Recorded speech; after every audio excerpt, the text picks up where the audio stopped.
ఈరోజు మరొక వంటతోటి కొత్త రకం వంటతోటి మీ ముందుకు వచ్చాను. ఏంటంటే ఎండు రొయ్యలు దోసకాయ అందరికీ తెలిసే ఉండొచ్చు, కానీ కొంచెం వెరైటీగా చేద్దామని ట్రై చేస్తున్నాము. ఫస్ట్ ఆయిల్ కడాయి పెట్టుకొని ఆయిల్ వేసుకోవాలి. ఆయిల్ వేసుకొని ఆనియన్స్ వేస్తున్నాను. ఈ ఆనియన్స్ కొంచెం వేగిన తర్వాత మనం ఆనియన్స్ వేసినప్పుడు ఎప్పుడైనా కానీ వెంటనే త్వరగా వేగాలి అంటే కొంచెం సాల్ట్ వేసుకుంటే, ఉప్పు వేసుకుంటే తొందరగా వేగుతాయి. ఆనియన్స్ త్వరగా వేగాలంటే ఇది ఒక చిన్న చిట్కా అనమాట. సాల్ట్ వేసుకుంటే ఆనియన్స్ తొందరగా వేగుతాయి. ఇది ఒక చిన్న చిట్కా మీకు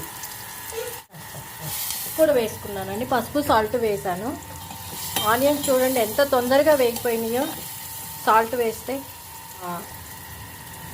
ఎండు రొయ్యలు ఒక గంట సేపు నానబెట్టుకున్నాము. ఈ నానబెట్టుకున్న ఎండు రొయ్యలు మంచిగా క్లీన్ చేసుకున్న తర్వాత ఈ ఆనియన్స్లో ఈ ఎండు రొయ్యలు వేసుకోవాలి. ఆ తర్వాత ఇదిగోనండి చిన్నగా కట్ చేసుకున్న దోసకాయ ముక్కలు, ఇవి కూడా కొంచెం ఈ ఎండు రొయ్యలు వేగిన తర్వాత ఈ దోసకాయ ముక్కలు కూడా వేసుకోవాలి. ఇప్పుడు దోసకాయ ముక్క కొంచెం వేగిన తర్వాత ఎండు రొయ్యలు వేసుకొని ఆయిల్లో వేగిన తర్వాత ఇప్పుడు దోసకాయ ముక్కలు వేసుకోవాలి. ఇవి కూడా కొంచెం ఫ్రై చేసుకోవాలి. లైట్ ఫ్రై చేసుకుని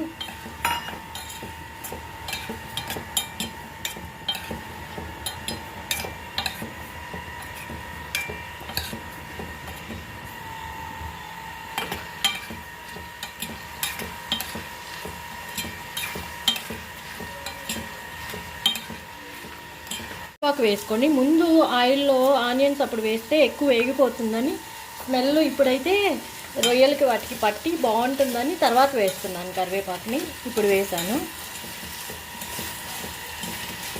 మనం పసుపు సాల్ట్ వేసుకున్నాం కాబట్టి ఇప్పుడు కారం కూడా కొంచెం వేసుకున్నాము. కారం మీ టేస్ట్ని బట్టి వేసుకోండి. కొంతమంది తక్కువ తింటారు, కొంతమంది ఎక్కువ తింటారు కదా, అలా మీ టేస్ట్ని బట్టి. నేను 2 స్పూన్స్ వేసాను కారము. మీకు ఇంకా ఎక్కువ కావాలంటే ఎక్కువ వేసుకోవచ్చు. ఉప్పు కారం అనేవి మన టేస్ట్ని బట్టి వేసుకోవచ్చు. వెరీ టేస్టీ, చాలా చాలా టేస్టీగా ఉండే ఈ వంటను మీరు కూడా ట్రై చేయండి. కొంచెం చింతపండుని ఇలా పులుసు తీసుకొని పక్కన పెట్టుకోవాలి. చింతపండు నానబెట్టుకొని పులుసు తీసుకొని పక్కన పెట్టుకోవాలి. ఈ చింతపండు పులుసుని దీంట్లో వేసేయాలి.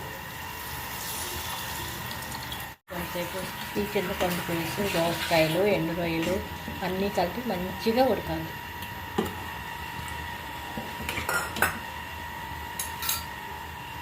జీడిపప్పు పేస్ట్ వేస్తే కనుక కూర చూడండి ఎలా చిక్కబడిందో, టేస్టీగా చిక్కగా ఉంటుంది. ఇది ఇంకొంచెం సేపు ఉడకబెట్టుకోవాలండి.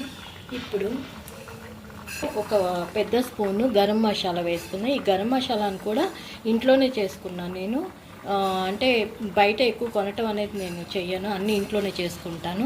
దీనికి మరి ఒక వీడియోలో కలుద్దాము. గరం మసాలా కొలతలు అవన్నీ నేను తర్వాత చెప్తాను మీకు. ఇలా ఉడికిన తర్వాత 1 స్పూన్ అల్లం వెల్లుల్లిపాయ పేస్ట్ వేసుకోవాలి.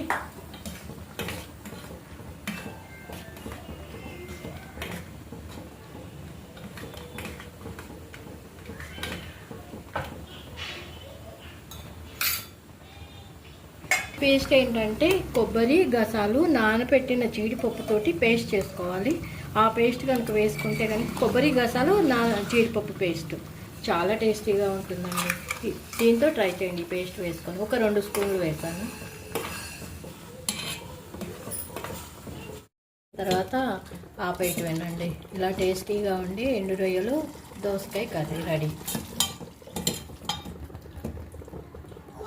ఎంతో టేస్టీగా ఉండి ఎండు రొయ్యలు దోసకాయని మీరు కూడా ట్రై చేయండి. మా ఛానల్ని షేర్ చేయండి, సబ్స్క్రైబ్ చేయండి.